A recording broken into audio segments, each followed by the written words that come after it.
রুবেল তাড়াতাড়ি করে সেতুকে তুলে নিজের গাড়িতে শোল।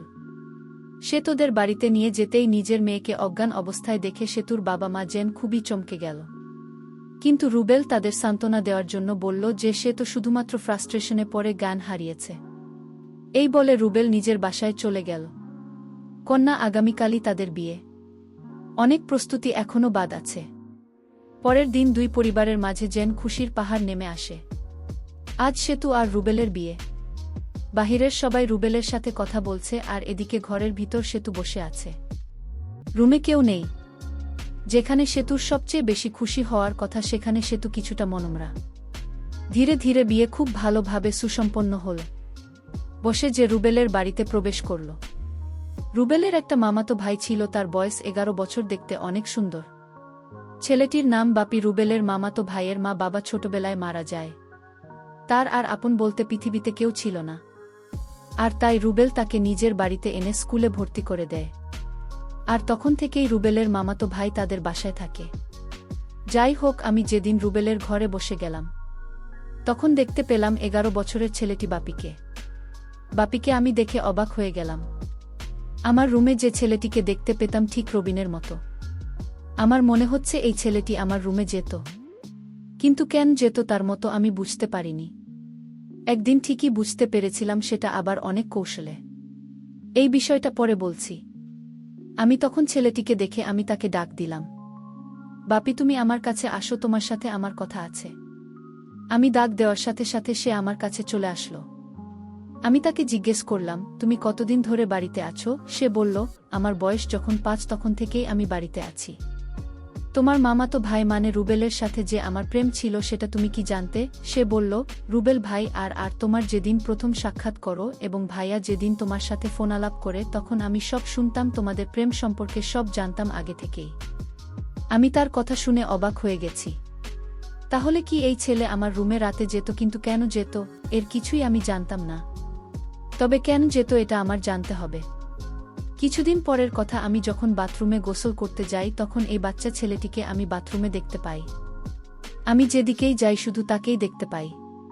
কেন সে আমাকে ফলো করে? আমার কাছে কি চায়? ছেলেটি আমার দিকে বাজে দৃষ্টিতে তাকিয়ে থাকত। আমি তাকে জিজ্ঞেস করলাম, তুমি এভাবে তাকিয়ে কি দেখছো? সে বলল, আমি কিছুই দেখি না। তবে তোমার প্রতি আমার কেন এত মায়া লাগে জানি না। আমার ইচ্ছা করে 24 ঘন্টা তোমার দিকে তাকিয়ে থাকি। আমি বললাম, কি বলছো তুমি? তোমার কি মাথা ঠিক আছে? সে বলল, আমার মাথা ঠিক আছে, তোমার মাথায় সমস্যা আছে। আমি তার প্রতিটি কথা শুনে আমার অবাক লাগত। সে আমার সাথে অদ্ভুত অদ্ভুত কথা বলতো যেটা বড় মানুষও বলতে পারত না। বিয়ের প্রায় আমাদের 6 মাস হয়ে গেল। এদিকে আমার স্বামী আমাকে বলল, আমাদের একটা ক্লিনিক রেখেছিলাম, সেই বিষয়ে কথা বলতে বা কনফার্ম করতে ঢাকা যেতে হবে কিছুদিনের জন্য। পরের দিন আমার স্বামী চলে গেল ঢাকায়। আমি বাসায় একা। আমার শ্বশুর বাড়িতে ছিল শুধু। আমার শাশুড়ি মা অনেক আগেই মারা গিয়েছিল। তারপর রাতের খাবার খেয়ে আমি আমার রুমে ঘুমাতে গেলাম। রাতের মাঝামাঝি সময়ে আমার ঘরে আমি কারো হাঁটার শব্দ শুনতে পেলাম এবং আমি আমার নিজের বাড়িতে যে বিড়ালটা ছিল সেই বিড়ালটা আমার রুমে দেখতে পেলাম। আমি ভয় পেয়ে কান্না করতে লাগলাম। হঠাৎ করে দরজাটা খুলে 11 বছরের ছেলেটি আমার কাছে এসে বলল, কি হয়েছে আপনার? কোনো সমস্যা হয়েছে কি আপনার? আমি বললাম, আমাদের বাড়িতেই বিড়ালটাকে আমি দেখতে পেতাম, কিন্তু আজ দেখি আমার শ্বশুরবাড়িতে তো এই বিড়ালটা দেখতে পেলাম। আর তাছাড়া আরও একটি কথা হলো, তোমাকে আমি বলিনি এখনো। ঠিক তোমার মতো একটা ছেলেকে দেখতে পেতাম। প্রতি রাতে আমার রুমে কিভাবে আসতো আমি জানি না। তখন সে আমাকে বলল, এটা আপনার মনের ভুল, আপনি মনে হয় দুঃস্বপ্ন দেখেছেন। আমি বললাম, না, আমি এটা বাস্তবে দেখেছি। সে আমার কথা কিছুতেই বিশ্বাস করল না। এর পরের দিন আমি গোসল করতে গেলাম। তখন ছেলেটি আমাকে বলল, আমার একটা কথা রাখবে। আমি বললাম, কি কথা? সে বলল, আমার মা আমাকে গোসল করিয়ে দিত, নিজে হাতে খেতে দিত। আমি আজ 4 বছর যাবত সেই স্নেহ থেকে বঞ্চিত। তাই যদি আপনি কিছু মনে না করলে আমাকে আপনি গোসল করিয়ে দিবেন এবং নিজ হাতে ভাত খাইয়ে দেবেন। আমি তার কথা শুনে অবাক হয়ে গেছি। আমি তখন তাকে সান্ত্বনা দিয়ে বললাম, আরে বোকা, তখন তো তুমি ছোট্ট ছিলে, আর এখন তো তুমি বড় হয়েছ। এখন তুমি নিজে নিজে গোসল করতে শিখেছ, নিজ হাতে খাইতে শিখেছ। এখন তো তুমি বড় হয়েছ, আমার কাছে তার এই চাওয়াটা আমার কাছে যেন অদ্ভুত লাগল।